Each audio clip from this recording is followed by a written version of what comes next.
छत्रपती संभाजीनगर जिल्ह्याच्या इतिहासात आज एक सुवर्णपान जोडले गेले। निमित्त होते तिथीप्रमाणे साजरा होणाऱ्या शिवजन्मोत्सवाचे। जिल्ह्याच्या इतिहासात पहिल्यांदाच एका किल्ल्यावर शिवरायांचा राजेशाही अभिषेक सोहळा संपन्न झाला।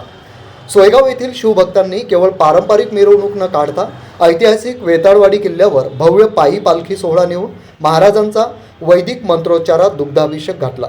या अनोख्या आणि संस्कारक्षम उपक्रमाची चर्चा आज संपूर्ण जिल्ह्यात होत आहे। गडकोटांचे जतन व्हावे आणि तरुण पिढीला इतिहासाची खरी ओळख व्हावी या उद्देशाने सोयगाव तालुक्यातील समर्पण फाउंडेशनने या पायी पालखी सोहळा आणि गडकोट मोहिमेचे आयोजन केले होते।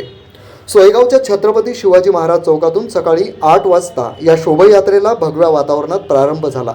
या मोहिमेचे मुख्य आकर्षण म्हणजे किल्ल्यावर झालेला छत्रपती शिवाजी महाराजांचा वैदिक मंत्रोच्चारातील दुग्ध अभिषेक। अत्यंत भक्तिमय वातावरणात हा सोहळा पार पडला। त्यानंतर गडावर विधिवत शस्त्रपूजन देखील करण्यात आले। या ऐतिहासिक सोहळ्यासाठी सोयगाव तालुक्यातील 20 गावांतील शेकडो शिवभक्त एकत्र आले होते। भालदार, चोपदार, शिस्तबद्ध ध्वजधारी आणि पारंपरिक ढोल ताशांच्या गजराने वेताळवाडी किल्ल्याचा परिसर दुमदुमून गेला होता। आधुनिकतेच्या नावाखाली होणाऱ्या गोंगाटापेक्षा परंपरेचा हा गजर अधिक प्रभावी ठरला। आजकाल शिवजयंतीच्या नावाखाली डीजे आणि कर्णकर्कश आवाजाचा भरणा वाढत असताना सोयगावच्या समर्पण फाउंडेशन संचलित शिवजन्मोत्सव सोहळा समितीने संपूर्ण राज्याला एक नवा पायंडा घालून दिला आहे। समर्पण फाउंडेशनच्या या संस्कारक्षम आदर्श शिवजयंतीचे संपूर्ण सोयगाव तालुक्यात कौतुक होत आहे।